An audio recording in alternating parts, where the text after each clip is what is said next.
Monsieur Denis Bisson, bonjour. Bonjour. Êtes-vous prêt pour votre grosse soirée? Ah oui, absolument. Depuis le temps qu'on se prépare, là, on est prêt. Ça prend combien de temps, Denis, à se préparer pour une grosse soirée comme ça?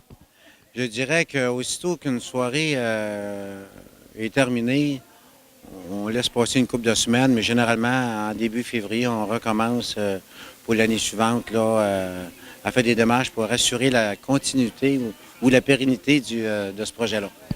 12e édition cette année. Oui. Si on recule de 12 ans, qu'est-ce qui t'a amené à partir les œuvres de Denis Bisson? OK. Alors, au tout début, moi, j'étais grand chevalier, puis je le faisais pour les chevaliers de colombe.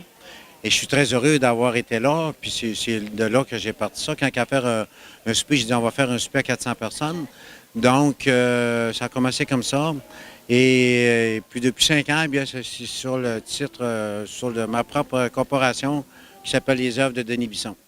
Parfait. Et un coup que la soirée est terminée, on redistribue cet argent-là de quelle façon et vers quel organisme? Oui, ça, c'est une très bonne question. Cette année, on remet en tout, là, parce qu'on a un peu plus de personnes, on est 110 personnes de plus que l'an passé parce qu'on a dû changer de place.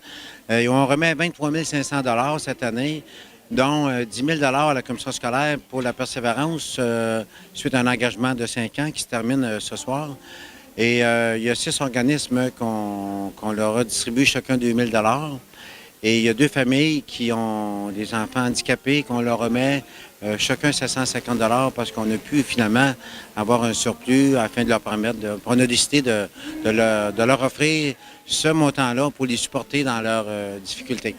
Et ces familles-là ont été trouvées grâce au CLSC. De quelle façon ils ont été en contact avec toi? Ces 2 familles-là, j'en ai un qui était dans mon CA au tout début, qui fait depuis 5 ans du bénévolat. Et même, là, il n'est plus dans le CA à cause de cela. Il doit s'occuper, ça demande beaucoup d'énergie d'avoir un enfant handicapé, sauf où, je ne sais pas si on peut dire handicapé, mais qui est vraiment, il y a de grandes difficultés. Et bien voilà, je le connaissais personnellement et ça me touchait profondément compte tenu que c'est une personne qui est tellement dévouée, un homme de cœur, et je me dis qu'il faut faire quelque chose pour ce couple-là que j'aime bien. Et puis exceptionnellement, cette année, on l'a fait.